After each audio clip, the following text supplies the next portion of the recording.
Dante's Divine Comedy, Inferno, Canto 21. From bridge to bridge thus, speaking other things of which my comedy cares not to sing, we came along and held the summit, when we halted to behold another fissure of Malabulge and other vain laments, and I beheld it marvellously dark. As in the arsenal of the Venetians boils in the winter the tenacious pitch, to smear their unsound vessels o'er again, for sail they cannot, and instead thereof one makes his vessel new, and one recalks the ribs of that which many a voyage has made. One hammers at the prow, and one at the stern. This one makes oars, and that one cordage twists. Another mends the mainsail and the mizzen. Thus, not by fire, but by the art divine, was boiling down below there a dense pitch, which upon every side the bank belimed. I saw it, but I did not see within it aught but the bubbles that the boiling raised, and all swell up and re-subside compressed.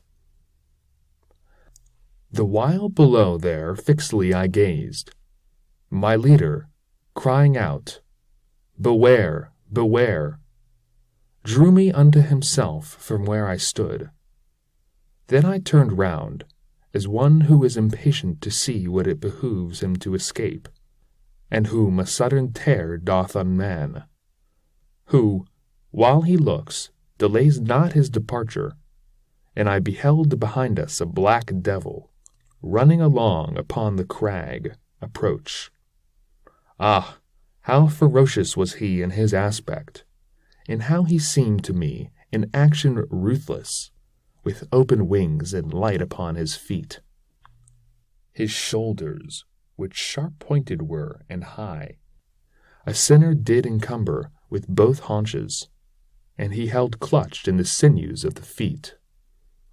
From off our bridge he said, "O Malebranche, behold one of the elders of Sant Zita.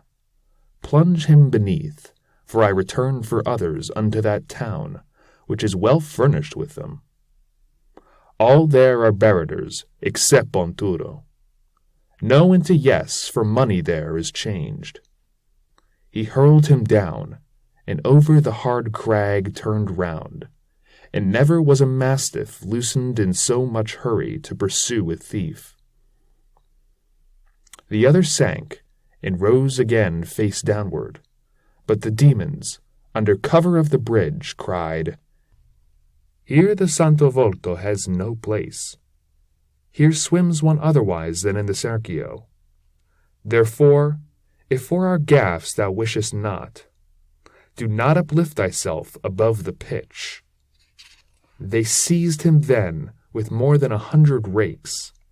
They said, "It here behooves thee to dance covered, that, if thou canst, thou secretly mayest pilfer. Not otherwise the cooks their scullions make, immerse into the middle of the cauldron the meat with hooks, so that it may not float."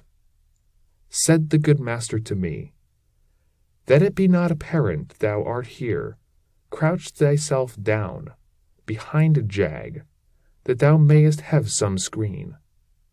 And for no outrage that is done to me be thou afraid, because these things I know, for once before I was in such a scuffle." Then he passed on beyond the bridge's head, and as upon the 6th bank he arrived, need was for him to have a steadfast front, with the same fury and the same uproar as dogs leap out upon a mendicant, who on a sudden begs, whene'er he stops. They issued from beneath the little bridge, and turned against him all their grappling irons. But he cried out, "Be none of you malignant. Before those hooks of yours lay hold of me, let one of you step forward, who may hear me, and then take counsel as to grappling me." They all cried out, "Let Malacolda go," whereat one started, and the rest stood still. And he came to him, saying, What avails it? Thinkest thou, Malacoda, to behold me advanced into this place, my master said, safe hitherto from all your skill of fence, without the will divine and fate auspicious? Let me go on, for in heaven it is willed that I another show this savage road.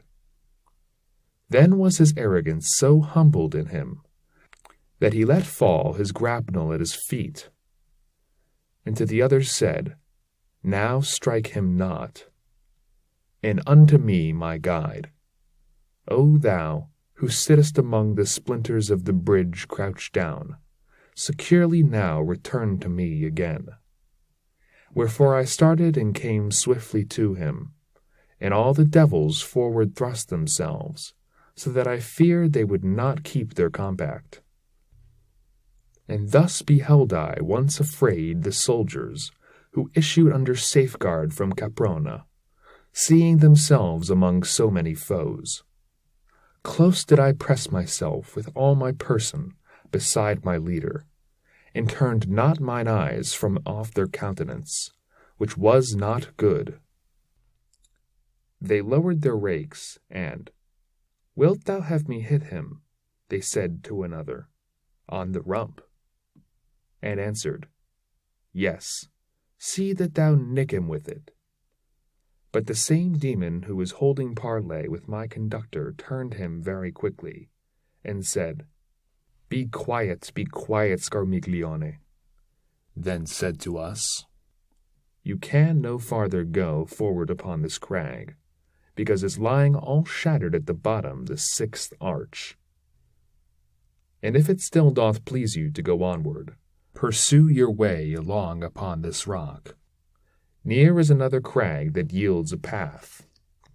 Yesterday, 5 hours later than this hour, 1,266 years were complete, that here the way was broken.